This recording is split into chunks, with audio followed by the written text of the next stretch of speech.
Virei bruxa? Tempestade pós-relação abusiva. Esse é o segundo vídeo da série Sua História Sob o Meu Olhar. Eu sou Yara Restini, uma mulher vivida que quer ajudar você a conquistar a felicidade plena.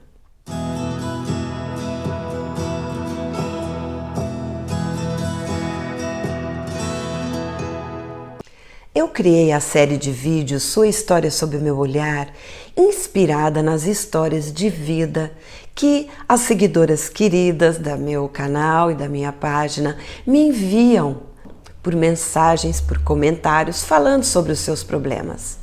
Eu acredito que cada história vivida por qualquer uma de nós oferece uma oportunidade de abordagem de temas que podem sempre ajudar alguém. Então, vamos à nossa segunda história.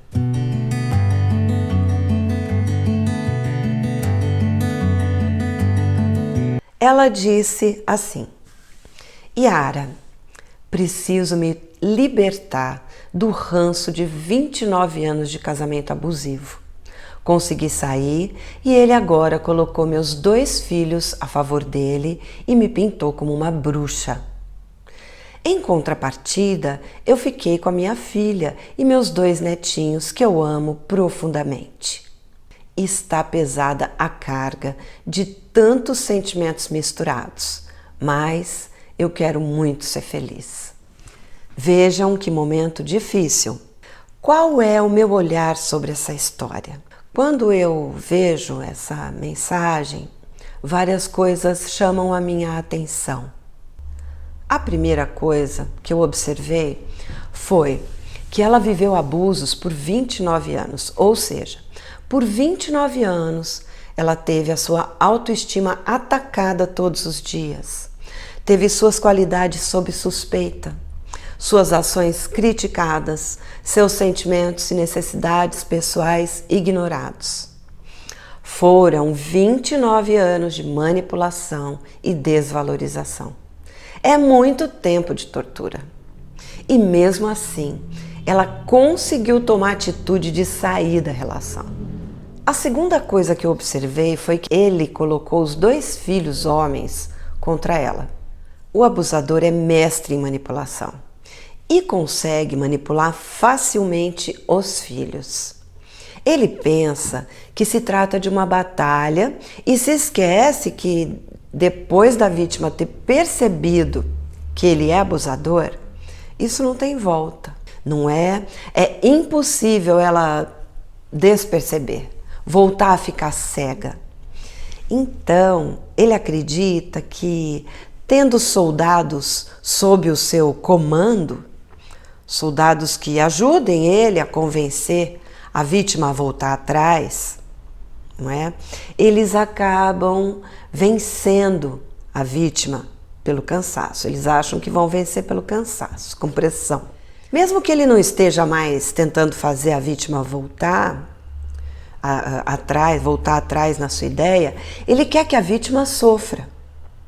Ele não se conforma com o fato de ter sido descoberto, ter sido despido das suas fantasias baratas aí de pessoa correta. Ele está possesso por ter sido finalmente visto por ela e por outras pessoas em volta do jeito que ele realmente é. Ele passa a denegrir a imagem dela, né? A imagem de mãe dela, na tentativa de salvar a sua imagem diante dos filhos. E não é uma salvação de imagem de pai pelo bem dos filhos, para deixar os filhos não se prejudicarem com uma imagem ruim de pai. Não, é por vaidade mesmo que ele faz isso. É por querer que os filhos acreditem que ele é diferente do que ele é. Ele quer que os filhos acreditem que ele é melhor do que é.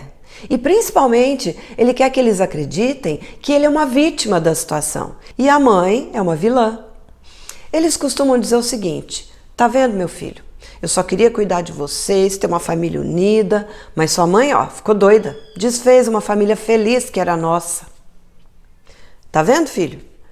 Eu não tô mais podendo cuidar de vocês, proporcionar coisas a vocês porque sua mãe quis assim. Tá vendo, filho? O que a ruindade, a loucura da sua mãe fez? Tava tudo bem e agora, ó, a família se desfez. Olha como eu tô sofrendo, filho. Tá vendo, filho? Do nada, ela destruiu tudo. Gente, do nada. Do nada porque os filhos, por mais que vejam situações de abuso acontecendo, eles não veem todos os atos de abuso. Eles não ouvem muitas coisas.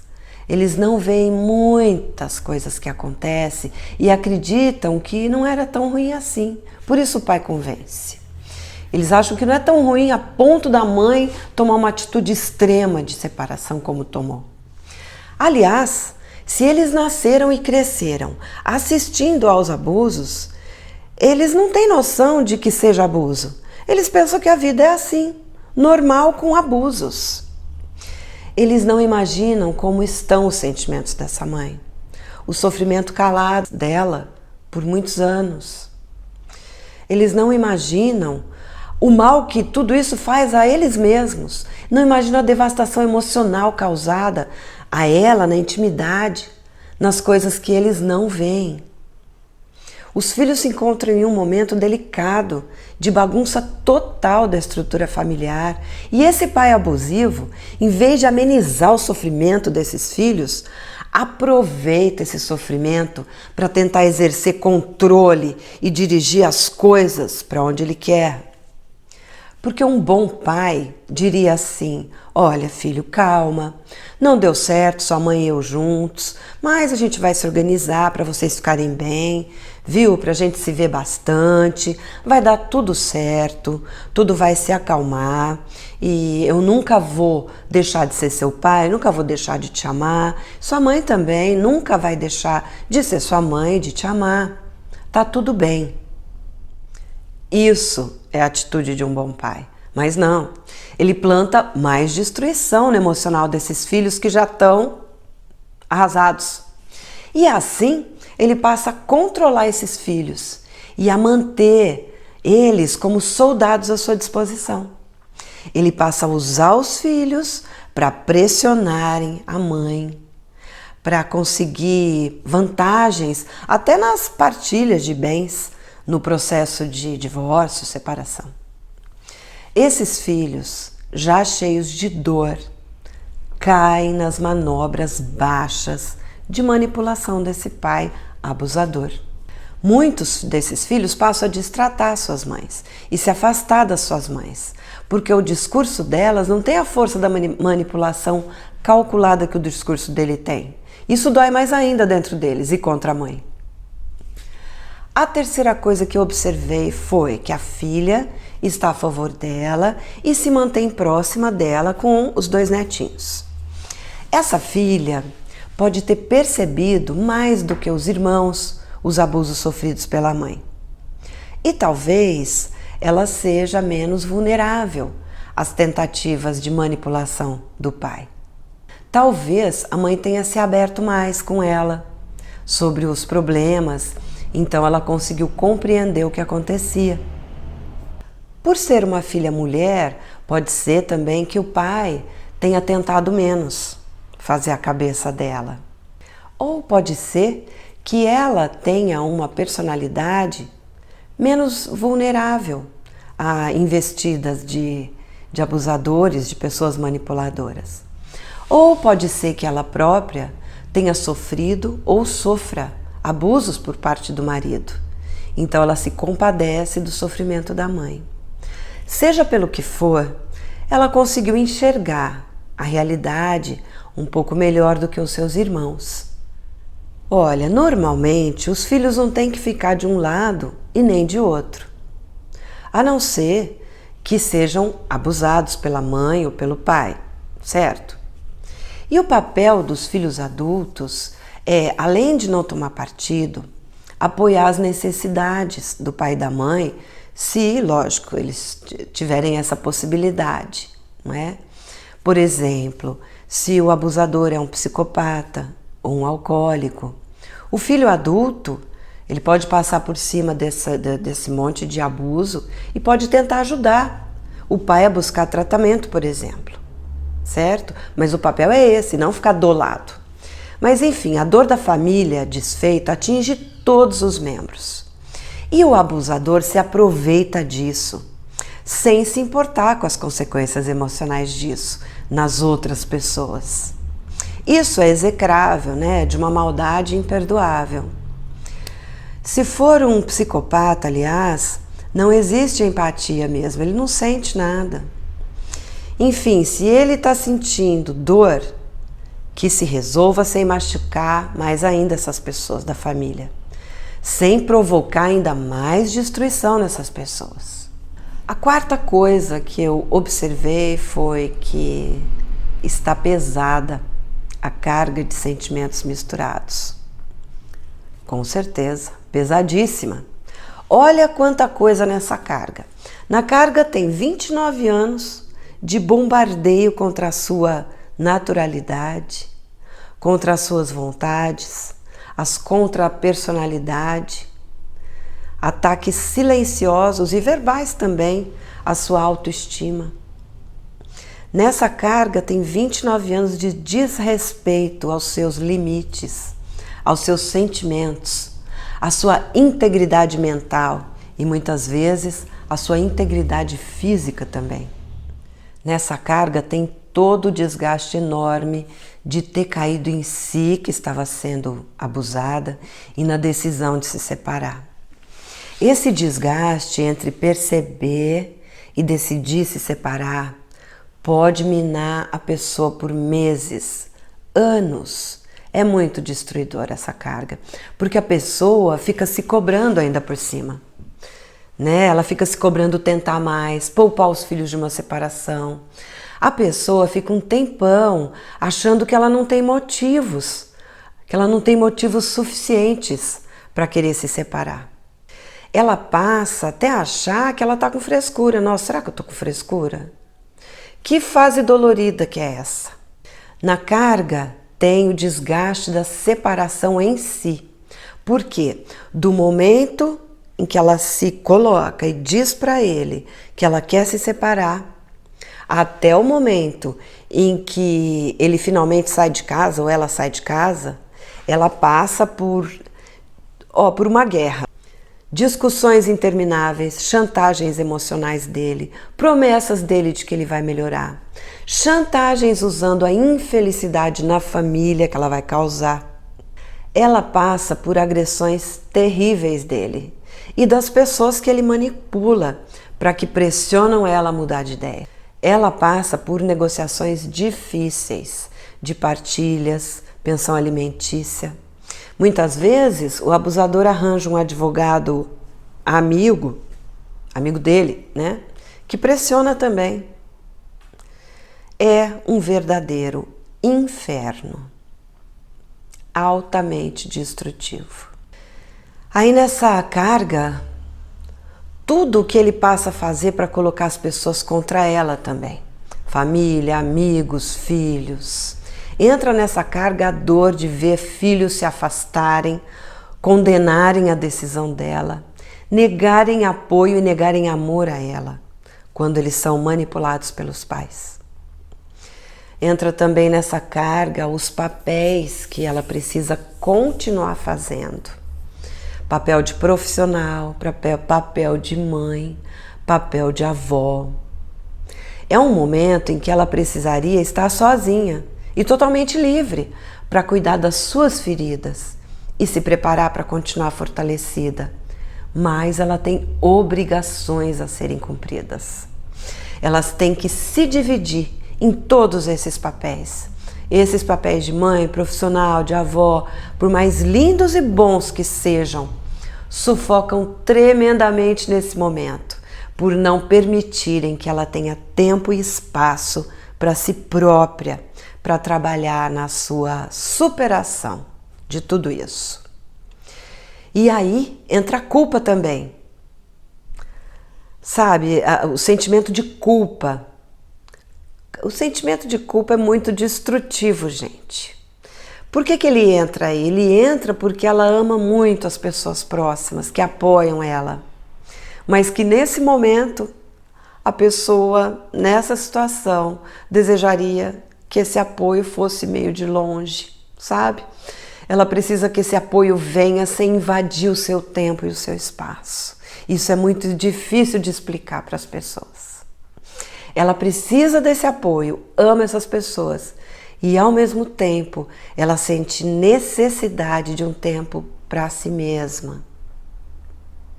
E ela se culpa por isso. Puxa, mas essa pessoa está me apoiando, me ama. Entra também nessa carga de sentimentos a consciência de que ela tem que batalhar para se libertar das dependências que ela tinha dele, inclusive financeiras. Entra nessa carga e traz bastante peso também os apelos internos da insegurança que fazem ela pensar em voltar atrás, voltar para o inferno que ela viveu e que ela sabe o quanto foi difícil sair desse inferno. A quinta coisa que eu observei foi que ela almeja ser feliz. Mesmo com toda essa carga e todas essas coisas a serem resolvidas e trabalhadas por ela, ela traz um ponto muito positivo. Ela sabe que ela pode e deve buscar a sua felicidade. Ela sabe que não é porque perdeu essa oportunidade por 29 anos que ela precisa perder oportunidades agora. Ela sabe que ela tem. Ela sabe que ela tem o direito de ser feliz. Isso é maravilhoso. É meio caminho andado para que agora ela parta para as ações necessárias rumo à sua felicidade. Ela ainda vai enfrentar muitas cobranças, muitas batalhas, mas ela sabe que a batalha principal ela venceu ao conseguir sair da relação abusiva. Então, o que fazer? A primeira coisa a fazer é manter a decisão. É não deixar que a sua mente vá apagando, minimizando o que ela viveu, para evitar que ela volte a ter dúvidas sobre os abusos. Então, o lance aí é não voltar para as fases anteriores do processo todo. Porque muitas vezes, diante dos desafios diários, a nossa mente tenta diminuir os sofrimentos que aconteceram. E muitas pessoas chegam a se perguntar: nossa, mas o que era mesmo que ele me fazia de tão grave mesmo? Começa a fugir da lembrança. Como os abusos psicológicos não são palpáveis, não são como o abuso físico que marca a pele, provoca dor física, além da humilhação e do sentimento de revolta, né, e de não se conseguir se defender, os psicológicos, eles não ficam tão claros na nossa mente. Eles não são visíveis e palpáveis como um corte na pele, um hematoma, um inchaço. Os abusos psicológicos, eles são sofridos sem que a vítima sequer perceba muitas vezes. Muitas vezes eles provocam um sentimento de infelicidade, de frustração, de incapacidade, sem a vítima nem saber por quê, quais palavras fizeram ela ficar assim, o que ele disse que provocou aquele sentimento, ela não consegue nem saber. Então esses sentimentos muitas vezes parecem não ter motivo para serem sentidos. Então a pessoa começa a duvidar de si e se perguntar: mas o que é que ele me fazia mesmo de tão grave? O que era que ele falava para eu me sentir tão menor do que eu sou? Então, é preciso manter vivas na mente as lembranças dessas agressões psicológicas. Pelo menos as que foram identificadas por ela, percebidas por ela. A segunda coisa a fazer é manter a atenção e carinho de mãe com os filhos que estão cegados pela manipulação do pai. Se eles forem adultos, conversar francamente com eles sobre tudo. sobre tudo o que aconteceu. Como seria essa conversa? Se eles estiverem abertos, chama para conversar. Diga, preciso conversar com vocês sobre o nosso futuro e o nosso relacionamento. Organize as suas ideias. Escreve num papel tudo o que você acha importante eles saberem sobre os abusos, sem melindres. Não se trata daquela ladainha que eles não aguentam mais, né? Do tipo, seu pai é um isso, um aquilo, ele fez isso, um aquilo. Não. É uma conversa mais adulta mesmo, sabe? A conversa tem que ser centrada, sem ataques, apenas contando a verdade. Meus filhos, eu preciso que vocês saibam o que aconteceu comigo. Vocês já ouviram falar em relacionamento abusivo? Então, relacionamento abusivo é assim, assim, assim. Vocês podem pesquisar aí no Google sobre isso, se vocês quiserem. E para falar a verdade, eu nem sabia que o que estava acontecendo comigo era isso. Eu só sabia que eu estava me sentindo profundamente infeliz.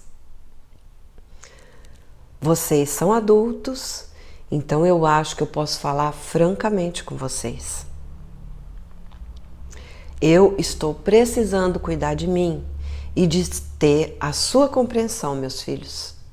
Talvez pela minha insegurança, por não ter sido capaz de me proteger, de impor os meus limites, eu acabei permitindo que o seu pai me fizesse muito mal ao longo dos anos. Aconteceram coisas muito ruins, como isso, aquilo outro. Mas são coisas que ele fez comigo e que não tem a ver com o amor dele por vocês. Ele ama vocês, assim como eu amo vocês, demais. Por não saber o que fazer, ele pode estar confundindo o julgamento de vocês sobre a situação. E com isso, ele pode estar afastando vocês de mim. Então, eu acho importante que todos nós façamos força para entender o lado de cada um. Eu entendo o envolvimento que ele exerce sobre vocês e entendo esse afastamento inicial, mas isso não precisa ser assim. Eu quero que vocês saibam que eu amo vocês muito e que eu estou aqui. Daqui a algum tempo, cada um de nós vai ter uma visão mais clara sobre isso, tudo isso. Mas, enquanto isso não acontece, eu acho importante a gente parar de magoar uns aos outros. Eu amo vocês.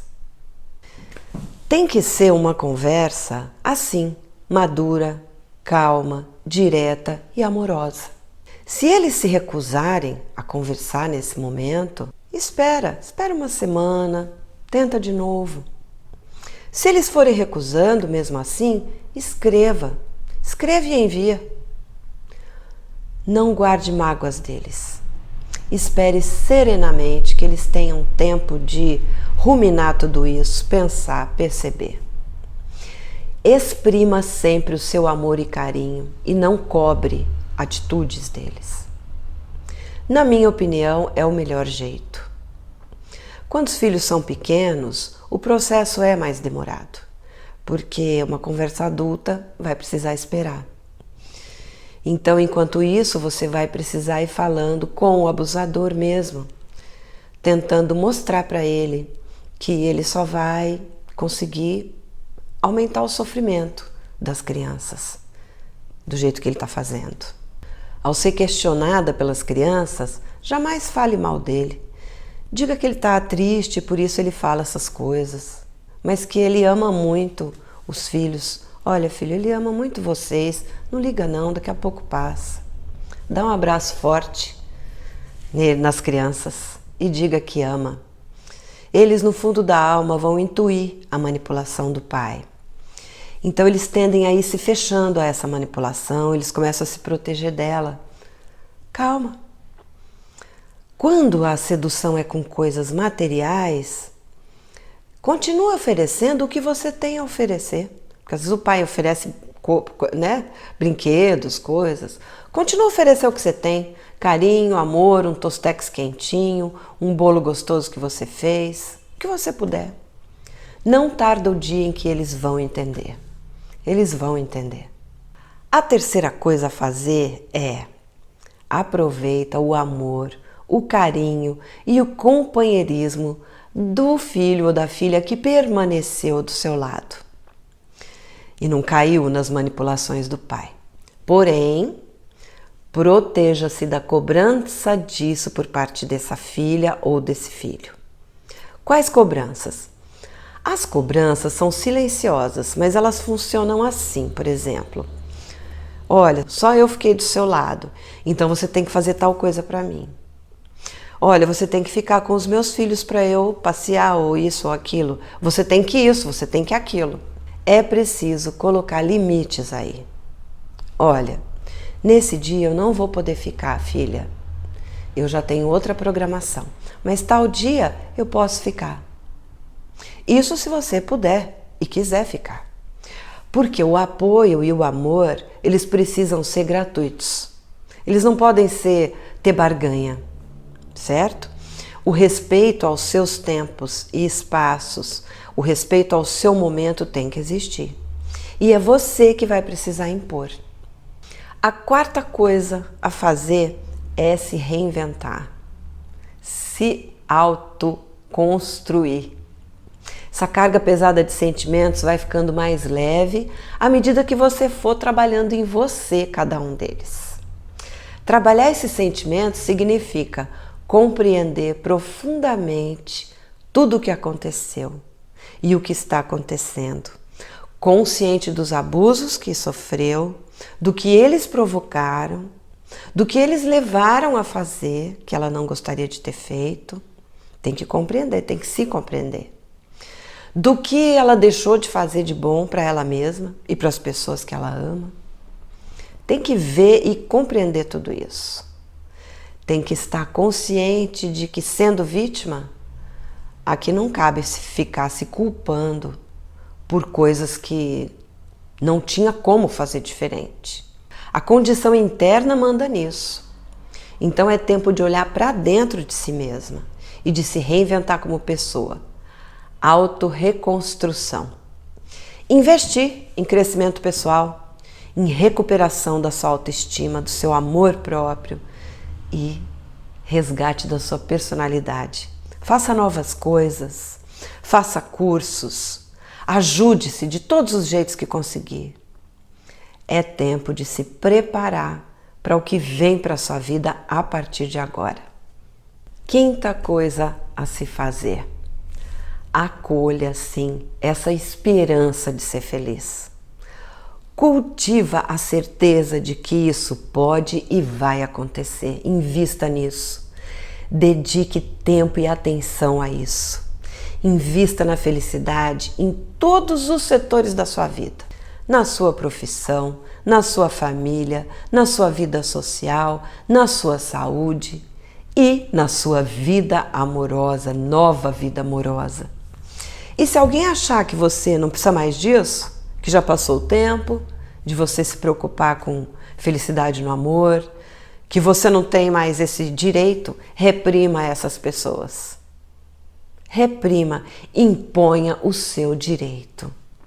Você, mesmo tendo filhos, família, amigos, é dona da sua vida. Você é dona do que você vai querer para a sua vida agora.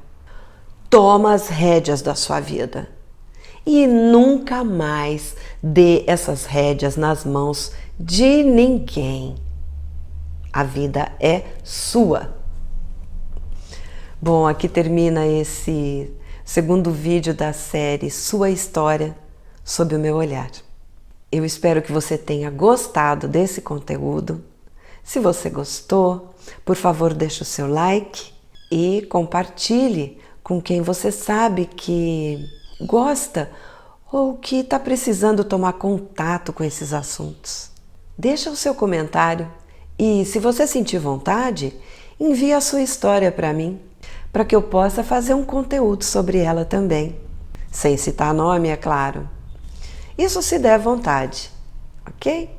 Muito obrigada e lembre-se, ame-se em primeiro lugar sempre. Você merece ser feliz e vai ser muito feliz.